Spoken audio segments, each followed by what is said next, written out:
अपने अगुओं की आज्ञा मानो और उनके अधीन रहो, क्योंकि वे उनके समान तुम्हारे प्राणों के लिए जागते रहते हैं, जिन्हें लेखा देना पड़ेगा। समझ लो भाई। देखिए, तो अपने अपने आदमी को, अपने अपने अगुआ जो शिक्षा देते हैं प्रभु के बारे में, उनके अधीन रहना पड़ता है, उनकी बात मानना पड़ता है। वो जो सिखाते हैं आपको वचन, उसको अमन करके उसके हिसाब से जीवन जीना पड़ता है कि नहीं? अगर कई स्कूल में पढ़ोगे तो इम्तिहान कहाँ होगा आपको बताओ? कई स्कूल में पढ़ोगे इम्तिहान कहाँ देने जाओगे बताओ? इम्तिहान कहाँ देने जाओगे? अरे कई स्कूल में पढ़ोगे, कई स्कूल में इम्तिहान कहाँ होगा आपका? लेबल नहीं करेगा, रोबल नहीं करेगा। इसीलिए क्या होता है, गलत शिक्षा से क्या होता है, बुराई पैदा होती है, बुराई। नई जानकारी है। हम तो कहते जिसको बाइबल की जानकारी नहीं, हम 24 घंटा खाली रहते हैं, 24 घंटा कोई काम नहीं करते, चाहे जब बुला लो। अगर प्रभु मानते हो तो चाहे जो नॉलेज लेना है घर में बुलाओ, एक दिन पूरा बाइबल तुमको बता देगा। लेकिन पचेगा तुमको कितना, जितना खाना उतना लेना को। इसीलिए अपने बाइबलों अपने अपने अगुओं के अधीन रहो। एक वचन और उसी में का एक वचन देखिए, उसी में का 13 का 7 भी पढ़ो, 7। हालेलुया।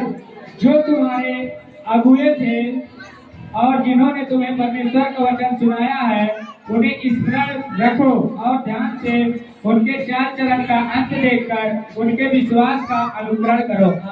हालेलुया। देखिए, जो जिन्होंने आपको परमेश्वर का वचन सुनाया है, उन्हें कभी मत भूलिए। जिन्होंने तुम्हें परमेश्वर का रास्ता दिखाया है, किसी ने आपको पहचान किया है इसके बारे में, उसको भी समझाता है, उसको छोड़ के भागिए मत, उसे और सीखो। जो आपको डांटता है, धमकाता है बाइबल से, वो आपको प्यार करता है। हालेलुया। अपने अगुओं से सीखो जो नहीं नॉलेज है। हालेलुया। दूसरे मास्टर से सीखोगे तो गड़बड़ा जाएगा। देखो, और एक वचन इसमें ले लीजिए, पहला थिस्सलुनीकियों का 4 का 5 का 12 देख लिए।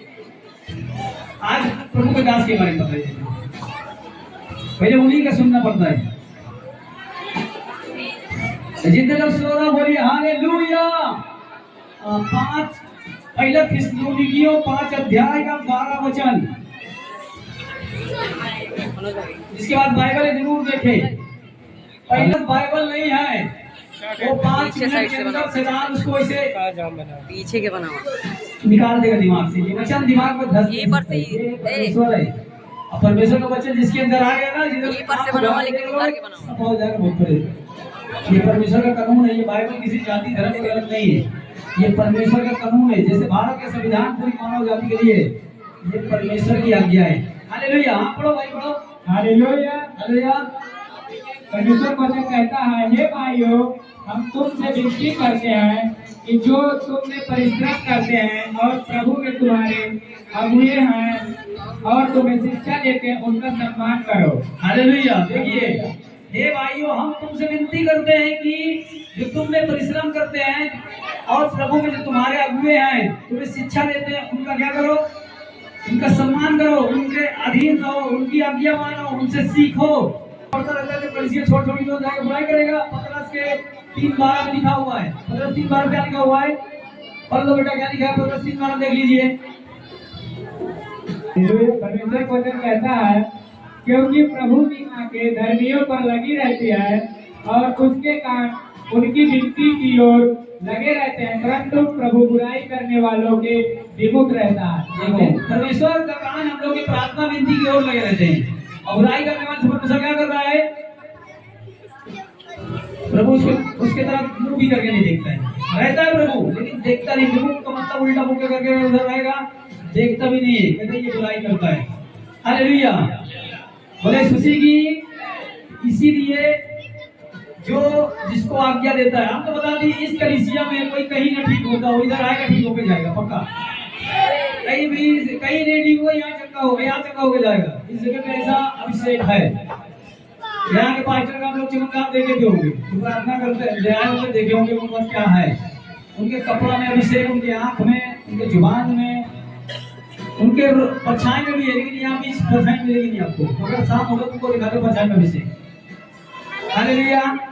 लेकिन विश्वास करने वाले के लिए चमत्कार है।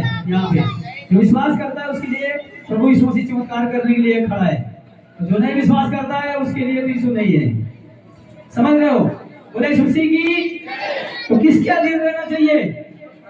किसके किसके अधीन रहना है? हाँ, कोई भरमा देता है, इधर उधर कर देता है, अपनी तरफ भटक जाता है। भटकने के बाद जब उधार शैतान पटक लेता है, जब भर्ती हो जाता है, कोई नहीं जाता है। हम ही विकास अरविंद 3 जन है बचाने वाले, सबको दौड़ दौड़ के जाते हैं, चाहे कुछ दे और चाहे कुछ न दे, तुरंत भाग के जाते हैं। हम लोग चले जाए उनको बचाते कहीं जाए, भाग के जाते तुरंत किधर विश्व नंबर के दिन भर जाते, दिन भर लोगों को बचाते रहते हैं। हम लोग जब बचते तो जान जाते कि यार ये कोई है प्रभु के लोग।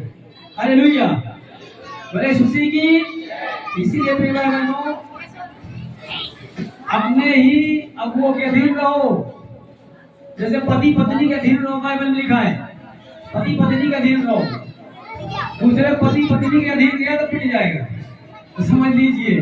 दूसरी तरफ प्रभु ने अगुआ दिया है, आपको सेवक दिया है कि उनके जो उनके पास जा रहे हो उनकी शिक्षाओं को लीजिए। ठीक है, यूट्यूब चैनल पे बहुत सारे वचन देते हैं, कुछ गलत देते हैं, कुछ सही देते हैं। सुनो, लेकिन बुरा किसी का मत लीजिए, सही चीज लीजिए। बस सुनो सबकी, अपने मन की। बुरा चीज किसी का मत लीजिए, सही चीज जिसका है सबका ले लो। बुरा चीज मत लीजिए अपने अंदर, सही चीज सबको लीजिए। अगर बुरा चीज बोल रहा है तो भैया नहीं, कचरा अंदर नहीं लेना हमको। हालेलुया, बोले सुसी की। इसीलिए प्रिय बहनों, आप लोगों को जानने की जरूरत है। ये भाइयों, मैं तुमसे विनती करता हूँ कि तुम में जो परिश्रम करते प्रभु में तुम्हारे अगुए हैं, तुम्हें शिक्षा देते हैं, उनका सम्मान करो, उन्हीं के अधीन रहिए। हम तो कहते जिसको सेवकाई करना हो आए हमारे साथ, सेवकाई करे, पहले मेहनत करे, पहले प्रभु उसको रखेगा, चेक करेगा। ऐसे थोड़ी शक्ति सामर्थ्य मिल जाता है। 10-11 साल से हम लोग उपवास करते हैं रोज रोज, तब ये शक्ति आता है, प्रार्थना का पावर आता है। ऐसे थोड़ी एक कोट पहन लेगा, इसमें कुछ है तभी पहन लेने गर्मी लग रहा है। ये कुछ मतलब कुछ रहता है, कुछ प्रभु किसी को बनाता है, अभिषेक देता है, सामर्थ देता है, शक्ति देता है, अथॉरिटी देता है उसको। हालेलुया, बोले सुसी की। जैसे मनुष्य बोले सुसी की। तो इस वचन से परमेश्वर आप सभी को आशीष, बोलो आमीन। यीशु, तो अपने अपने अगुओं के अधीन रहना चाहिए ना, है कि नहीं? कैसे लोग बहक जाता है, भाग जाता है, इधर उधर चला जाता है, किसी तरह हमें समझ में नहीं आता है कि इतना शिक्षा देते हैं, इतना दौड़ दौड़ के लोगों को प्रार्थना करने जाते हैं, ठीक हो जाता है। यार सुनता है कैसा लोग होता है, उसको लगता है, बोलते हैं उसको शायद अमिताभ बच्चन साहब बोले कि नमक हलाल पिक्चर है, बोले नमक हलाल, बोले सुशी की। इसीलिए इस वचन से आप प्रभु के लिए जोर ताली बजाओ। और प्रभु यीशु मसीह भी जब थे यहाँ धरती पे, वो भी बताए थे कि जो मेरे दास की सुनता है वो मेरी सुनता है। प्रभु ने खुद बताया था, क्योंकि प्रभु यीशु मसीह ने 70 चेला तैयार किए थे, 12 किए थे और किए थे, लेकिन 70 से आगे चेला नहीं है।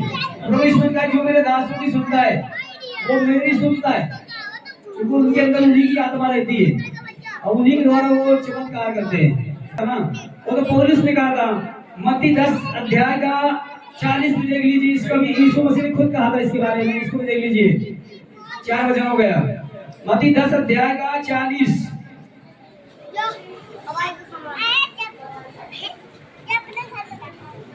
Hallelujah, hallelujah. प्रोफेसर वचन कहता है, जो तुम्हें ग्रहण करता है वह मुझे ग्रहण करता है, और जो मुझे ग्रहण करता है वह मेरे भेजने वाले को ग्रहण करता है। हालेलुया। जो कहते तुम्हें ग्रहण करता है, ग्रहण करने का मतलब जो शिक्षा दी जाती है उसको मानना, और जो मुझे ग्रहण करता है, सॉरी, जो करता है वो मुझे ग्रहण करता है। पहले जो आपकी सुनता है, आपकी मानता है, आप किसी को प्रभु का बात बता रहे हो, आपकी मान लिया, समझ लो यीशु उससे खुश हो गया।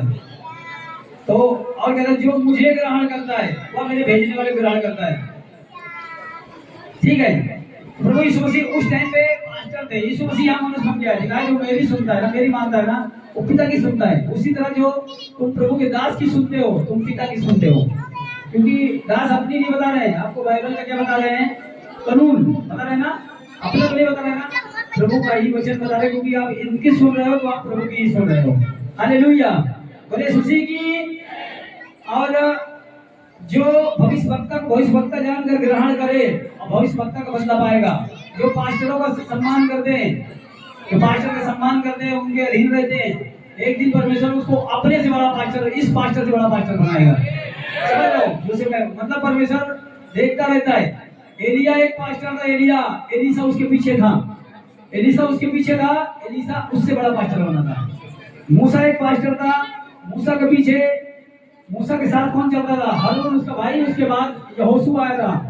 यहोशू ऐसा सामर्थी पास्टर बना था, उसने 23 घंटा सूरज को रुका दिया था। 23 घंटा सूरज को कोई रुका नहीं सकता है।